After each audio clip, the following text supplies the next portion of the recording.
Steno Wale Babu welcomes you.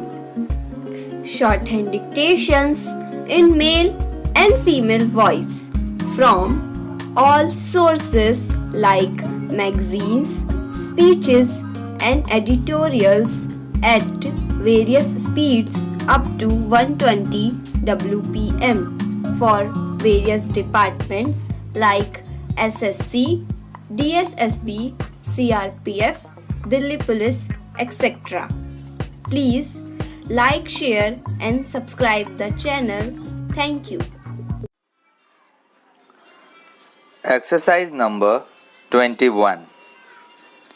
It also gives me great pleasure that on the occasion of this conference we have among us the Director General of UNESCO and the Chairman and a member of the Executive Board.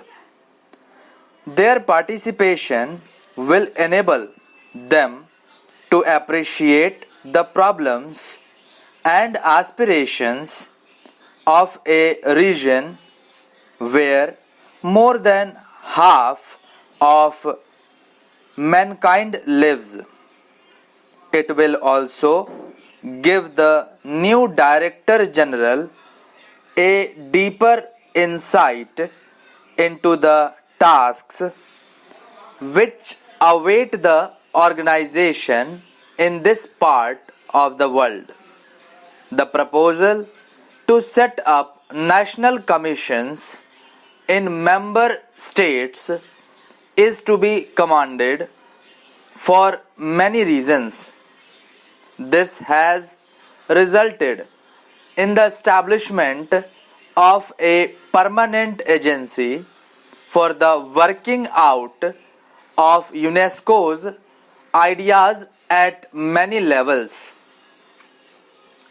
While the membership of UNESCO is confined only to states, it is obvious that its work must be carried out among the people. The National Commission, with its close association with various non-official agencies, provides a platform to disseminate UNESCO's programs in many ways. One way, in fact, say that UNESCO's work is delegated to these national commissions. To my mind, the main purpose of setting up the national commissions was, on the one hand, to make UNESCO conscious of the people's needs, and on the other, to make the people conscious of UNESCO's functions and purposes. The national commissions are, therefore, the proper agencies to spread UNESCO's ideas and objectives among the people. One may, in fact, go so far as to say that UNESCO is active only if the national commissions are active. Similarly, the national commissions can function properly only if UNESCO is active. If we keep this test before us, we have to admit that the national commissions have not always been as effective as we would wish them to be. I am not referring to the United States or some of the European countries, for I have no direct knowledge of the activities of the national commissions in these areas. So far as the Eastern countries are concerned, by and large, they have not yet fulfilled what we expected of them.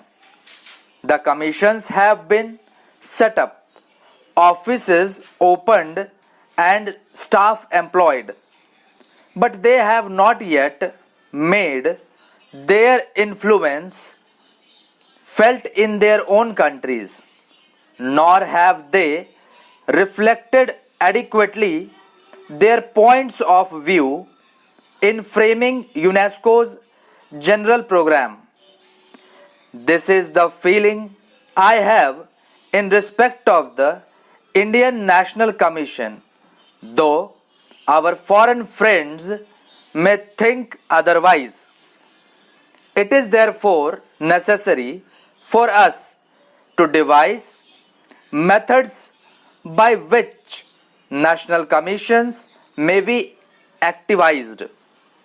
Apart from the desire to have representatives of neighboring countries, we among us, this is one of the main reasons why we have invited fraternal delegates from sister countries.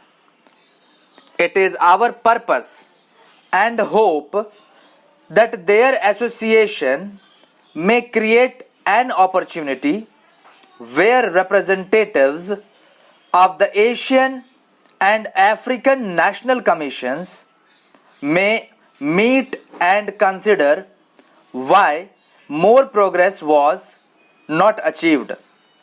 Such discussions will also help all of us to define more sharply the main objectives of UNESCO and advise it on the programs which are necessary to fulfill these objectives in the context of the East. I wish in this connection to place before the conference some important issues which, to my mind, have prevented a more effective implementation of UNESCO's ideals and programs. My purpose is to express the feelings of my country and other countries in the East fully and frankly. There is no suggestion of complaint in what I am going to say. In the brotherhood of UNESCO, there must not be any occasion for mutual recrimination. It is, however, necessary that we understand one another clearly and fully, for without such understanding, we cannot cooperate in the achievement of our common goal. The first thing I want to say is that there is a feeling throughout the East that the UN and its specialized agencies have not yet given to the East the attention which it can rightfully claim. The Eastern nations feel that while in theory they are recognized as equal partners in the United Nations, the practice does not always conform to the theory. They feel that the central offices of the UN and allied agencies do not fully understand their problems and needs. So long as there is this is feeling, it will be difficult to create wholehearted enthusiasm for the UN and UNESCO in these reasons. One of the reasons for such a feeling in the East is its recollections of the attitude which developed in the West in the 18th century. Two things simultaneously happened in that period. On the one hand, the Eastern countries reached the lowest depths of depression, and on the other, a new impulse to progress and advancement swept throughout the Europe and America. The inevitable result of these developments was that the Western nations divided the world into two categories. There was one on one side, and the free and superior world of the Western peoples, and on the other, the world of inferior and subject nations in Asia and Africa of the world. Thank you.